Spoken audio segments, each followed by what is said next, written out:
Oke, baik teman-teman ke semua, jadi kita hari ini akan belajar bagaimana cara menginstal web server.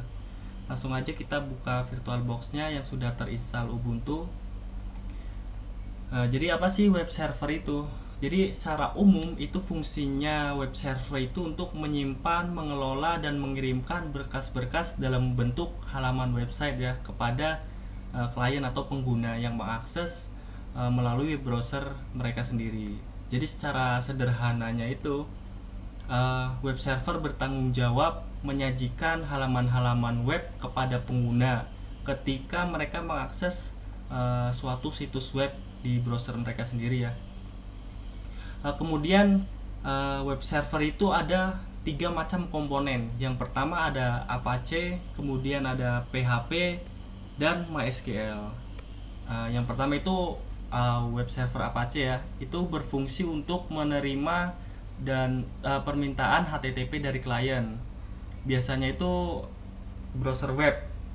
Jadi untuk mengelola permintaan tersebut dan mengirimkan halaman web yang diminta kembali kepada klien. Yang kedua itu ada PHP. Komponen ini adalah singkatan dari Hypertext Processor ya. Itu adalah bahasa pemrograman server side yang sering digunakan untuk membuat suatu situs web dinamis. Jadi PHP ini memungkinkan pengembang untuk menyisipkan kode pemrograman langsung ke dalam HTML untuk dieksekusi oleh web server sendiri. Kemudian ada yang komponen ketiga yaitu MySQL. Jadi MySQL ini sangat penting. Itu berfungsi untuk menyimpan dan mengelola data yang diperlukan oleh suatu situs web. Jadi secara gambaran flowchart-nya itu seperti ini. Untuk menampilkan halaman web secara utuh, terutama melalui browser ya, itu ada di balik layarnya itu ada Apache. Jadi Apache ini untuk mengakses seperti HTTP dan HTTPS. Kemudian di belakang layarnya lagi itu ada bahasa pemrograman PHP. Itu adalah suatu komponen untuk menampilkan halaman web secara utuh. Jadi di balik layarnya PHP juga itu ada namanya database. Jadi semua kode pemrograman yang sudah didesain sedemikian rupa itu akan disimpan ke dalam MySQL atau database ya. Itu jadi untuk satu halaman web itu nantinya disimpan ke dalam si file system ini di database-nya. Dan untuk menampilkan halaman tersebut itu dibutuhkan untuk PHP bahasa pemrogramannya. Dan untuk header atau utamanya itu untuk mengakses halaman web tersebut itu HTTP dan HTTPS, yaitu melalui komponen Apache. Jadi langsung diteruskan kepada klien seperti itu. Jadi langsung aja kita akan menginstal yang pertama, komponennya ada Apache.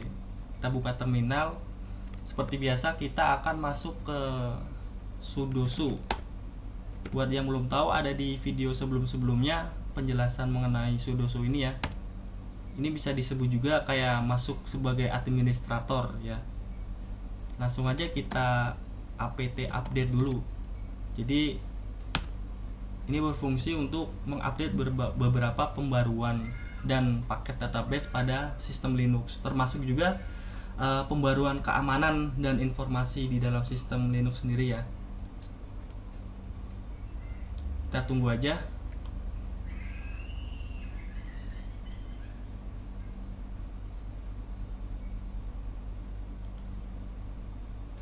Baik, kalau sudah langsung aja kita install paket Apache-nya. apt install Apache 2. Jadi kenapa Apache 2? Kita yes saja, huruf kecil huruf besar tidak masalah. Kenapa itu Apache 2? Sebab kalau kita buka website officialnya si komponen Apache ini, itu yang terbaru itu adalah Apache versi kedua. Coba kita lihat di website officialnya ya.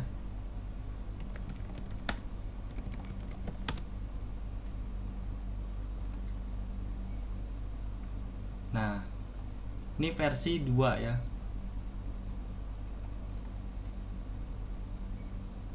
Tuh, versi 2 yang terbaru 2024. Sambil menunggu ini tuh tergantung kecepatan internet ya download file Apache-nya. Nah, kita sudah terinstall Apache-nya. Selanjutnya kita ketik perintah systemctl start apache 2. Jadi fungsinya itu untuk memulai ya layanan Apache HTTP servernya yang sudah diinstal tadi. Kemudian kita juga akan mengenablekan si Apache-nya, systemctl enable apache 2. Jadi secara garis besar fungsi perintah ini tuh untuk memastikan bahwa Apache HTTP server ini akan berjalan secara otomatis saat sistem server itu boot tanpa perlu melakukan langkah manual untuk memulainya kembali. Jadi kita nggak perlu men-start ulang si Apache-nya. Selanjutnya kita akan cek ya apakah sudah running atau belum si Apache ini. Nah, di sini sudah ada keterangannya aktif dan sudah running ya. Kita ketik key saja untuk exit. Selanjutnya kita akan mengkonfigurasi firewall. Jadi untuk pengakses Apache ini itu dibutuhkan di port berapa? UFW status. Nah, ini itu berfungsi untuk menampilkan status firewall. Kemudian kita akan mengaktifkan firewall ini. Sudah aktif. Kemudian kita juga akan mengizinkan port 80 ya. Selanjutnya juga kita juga mengaktifkan di port 443 untuk mengakses HTTPS-nya ya. Selanjutnya kita akan melihat IP kita, hostname kita dengan perintah ini. Nah, jadi nanti kita akan mengakses IP ini di web browser apakah Apache ini sudah terinstall ataukah belum. Langsung aja kita copy ya. Kita buka Chrome. Langsung paste di sini. Nah, jadi ini tuh tampilan default Apache-nya ya. Jadi ini sudah berhasil terinstall di server kita. Oke, selanjutnya kita akan menginstal komponen PHP. Sebelum kita menginstal, kita cek dulu apakah sudah terinstall atau belum.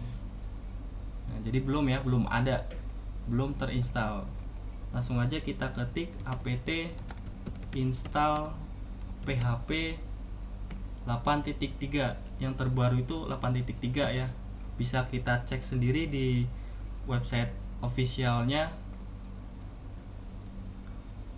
PHP latest version. Nah, current-nya tuh current stable-nya ya versi 8.3 ya. Sudah terbaru, sangat terbaru.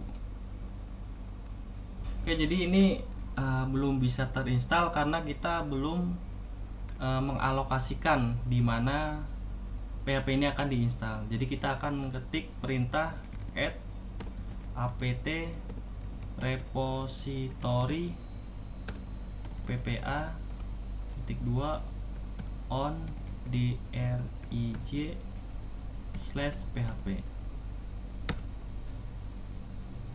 Jadi perintah ini itu digunakan di sistem berbasis Debian ya, seperti di Ubuntu ini. Kita enter aja. Jadi untuk menambahkan repositori PPA ke dalam daftar sumber paket sistemnya, kita tunggu aja. Ini sama tergantung kecepatan internet masing-masing ya.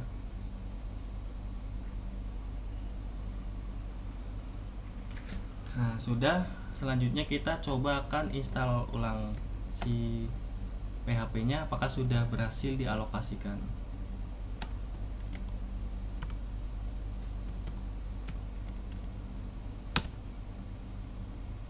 Kita klik yes saja ya.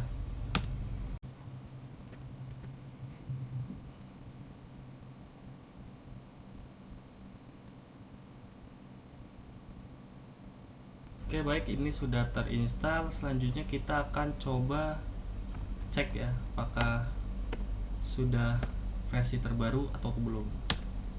Nah, jadi ini sudah paling terbaru ya. Oke, selanjutnya kita akan menginstal komponen database-nya yaitu MySQL. Bisa juga yang lain ya. Tapi kita akan belajar install MySQL dulu. Langsung aja ketik apt install MySQL server, enter.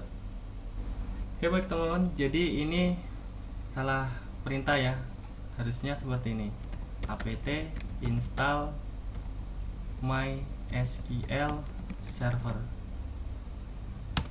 Jadi sistem Linux itu nggak ngedeteksi perintah tersebut karena salah ya.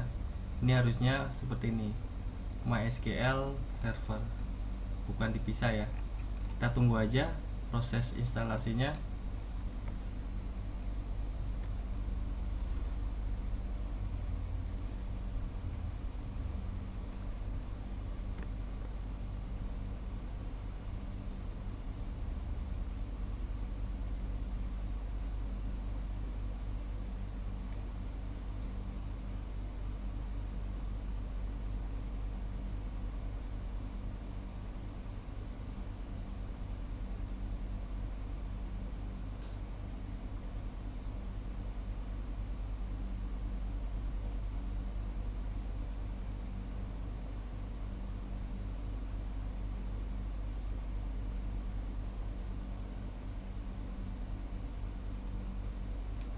Oke sudah, lalu kita akan ngecek ya apakah sudah terinstall versi terbarunya si MySQL ini. Nah ini sudah versi terbaru ya, 8.03. Kalau nggak percaya kita akan cek ya, coba versi MySQL terbaru ini versi berapa.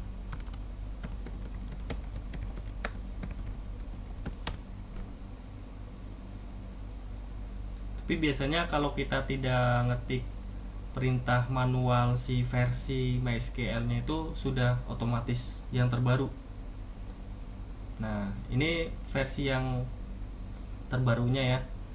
8, versi 8 atau yang ini. Jadi ini sudah versi terbaru. Selanjutnya kita akan ngecek apakah si SQL ini sudah running ataukah belum. Sistem ctl status MySQL. Nah jadi ini tuh sudah aktif dan sudah running, tandanya sudah berhasil terinstall MySQL ini. Ya baik teman-teman, jadi mungkin itu saja yang bisa saya share ilmunya, semoga bermanfaat. Terima kasih.